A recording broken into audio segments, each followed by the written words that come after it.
He leaves home for work at 6:30 a.m. His mom reminds him to drive carefully. He turns, smiles, and says, "I will be back home soon." At 9 a.m., his phone is off. At 12 noon, a call comes in. A voice says, "If you want to see your son, bring money." No preparations, just confusion, fear, and helplessness. This is how it starts. Hi guys, welcome to my channel. Today we're going to be discussing crimes, kidnapping, and safety. This is the reality in Nigeria. Kidnapping is no longer something we hear on the news.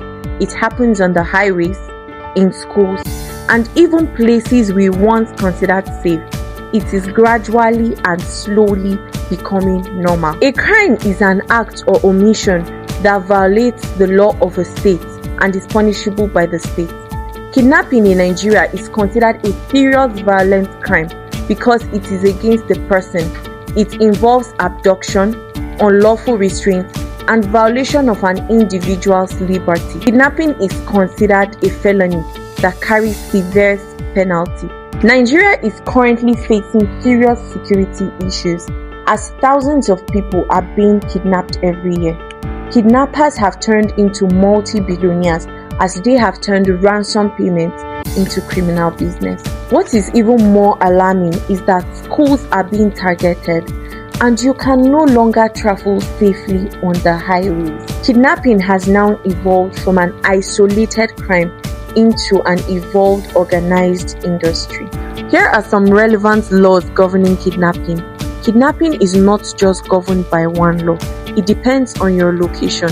The Criminal Code Act is used in the southern Nigeria, while the Penal Code is used in the northern Nigeria. Some states have even enacted anti-kidnapping laws such as Lagos, Rivers, and Anambra.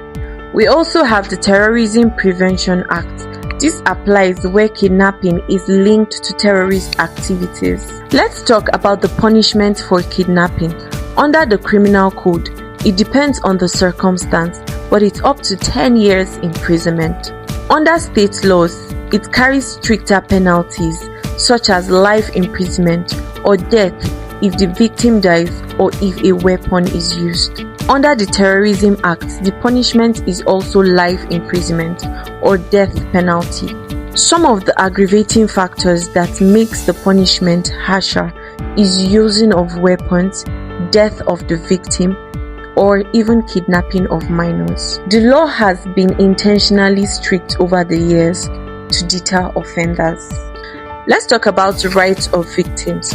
Many people don't even know this, but even in insecurities, you still have your rights. You have the right to dignity and humane treatment. You have the right to justice and legal remedies.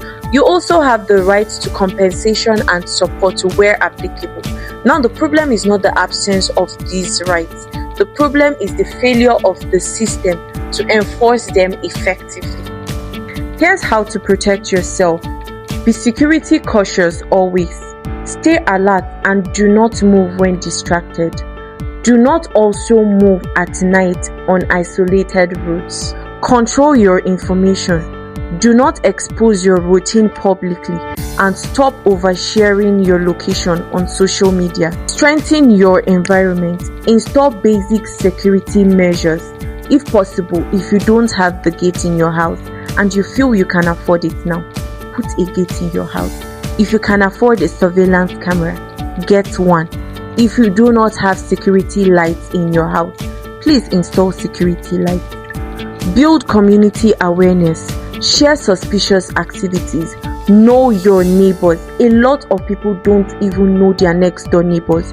So how do you want to run for help when the need arises if you don't know your neighbor? Please make sure you have relationship with those living around you. Kidnapping becoming normal is dangerous because when something becomes normal, people stop fighting it. Nigeria is not a lawless country.